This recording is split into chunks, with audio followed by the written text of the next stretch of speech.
So you run 100 miles. Your body's more broken down than it's ever been in your entire life. What would you do after that? I'm going to tell you, or I'm going to show you exactly what David Goggins did. And I'm going to build a parallel to your personal life, because I bet you said that you wouldn't be doing any running for quite some time afterwards. But I think that you're way stronger than that. And I think you would do what David did. And I think you have done what he's did. I'm Coach Colin, coolest high performance coach in the world. And if you want the absolute best insights to the podcasts and videos you love, hit that subscribe button. We're at episode 1080, David Goggins, Joe Rogan Experience. Let's go. You know, he didn't say, no, I'm not gonna let you in. He put enough doubt in my mind and say, man, I gotta do more. So I was broken bad. And like, how long did it take you to recover physically? The funniest thing about this, I don't tell a story very often. I had signed up for, I'm getting to that answer, it's right now. I went on deployment, and me and my wife and my mom signed up for the first Las Vegas marathon down the strip of Las Vegas. And that incident happened, so I ran 100 miles before I ran a marathon.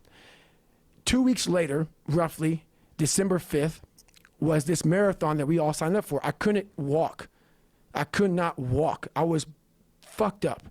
So 10 days or 2 weeks after this 100-mile in one race I did, this marathon, December 5th in Las Vegas. I said, you know what, it's the first one. I can't run. Maybe I can walk with my mom. So I tried to go out to this little knoll around our grassy area in San Diego. I tried to run. Legs were broken. I said, fuck, I can't even, I'm jacked. Can't do shit. So I said, you know what, maybe I'll watch you guys do the marathon and I'll cheer you guys on, whatever. And I said, I'll try to walk with my mom. December 5th happened. That gun went off, 2005. 14 days after, I broke myself off, and I qualified for the Boston Marathon. I ran 3:08.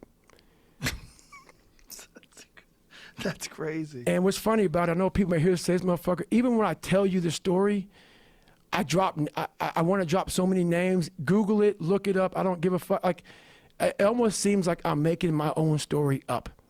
It does. It almost seems like it to you? It does. Like when I tell it, if I were to hear somebody, like, let's say I listen to your Joe Rogan's podcast.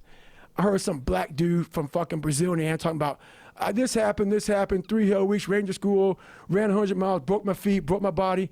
I'm like, this mother, he's the biggest fucking liar on the planet Earth. Ain't nobody doing that shit. See, even when I tell my story, it almost sounds like some made up shit. So yeah, 14 days later. What's so crazy is you ran 100 miles before you ever ran a marathon. Right. Then you didn't run again at all, and you still qualified for the Boston Marathon. So you ran a 3:08. Right. For the first marathon you ever did. 2 weeks after you ran 100 miles. Right. With no training and nothing in between. But it gets better than that. You can see my training log that I actually posted up. So that's when I started training for the Hurt 100. So basically what happened was, after that, I had about 4 weeks. What did it feel like to run that 3:08 if you could barely walk? When that gun went off, something went off in my head, and I didn't feel that much pain at all. Afterwards, I did, but something happened where I was like, the gun went off, and that thing came back. Like, all right, man, what if? Because I wanted to qualify for Boston. That was my goal. But I was jacked up, you know, and I didn't run as much as I should have at all over my Iraq training. I hit the weights, but my goal was, when I signed up for it a year early, I wanted to qualify for Boston, which was a 3:10:59, and I was like, what if you can qualify for Boston, man? You spent 100. So what helped me out? I spent 101 miles. What the fuck is 26 miles to me now? So the mindset going into it was like, I ran 75 more miles in this. So that's an incredible story. And I have to tell you, I've ran not marathons, but I've done like half marathons, and it took me 3 hours easy. He ran after running 100, he ran another 26 2 weeks later at an incredible pace.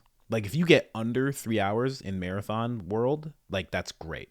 So he like just hit 3 after being so beat up. But what I was saying at the beginning of this video, how you have that same muscle and you've exercised that same muscle, and maybe you don't even realize it because you don't view your own life as some fantastic story like David Goggins.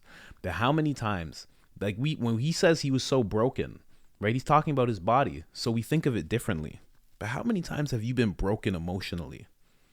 Have you felt like absolute shit? You didn't want to see people or talk to people, but you still had to go into work. You still had to take the kids to school. You still had to turn to your wife and be happy and you know what I mean?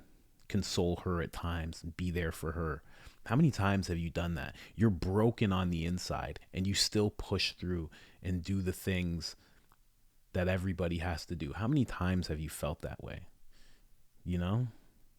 And I think that's the exact same type of muscle that he was exercising in this endeavor. It's like, yes, he was broken. Yes, he could barely walk, but he still went and did something that he had to do. Because his goal was to qualify for the Boston, right? Your goal is to make a paycheck every week, you know, or run your business, or make sure that your kids are fed, or you know what I mean, or have a good relationship with your wife. You have your own Boston Marathon. You have your own goals that you're going after. And I'm sure there's been times where you felt like you just can't do it. It's not in you. You just want to curl up, be inside. You know what I mean? Just eat pizza and just stay home. And you don't. You get up every day. You do what you have to do every day. You wait at that bus stop. You go fill up that gas.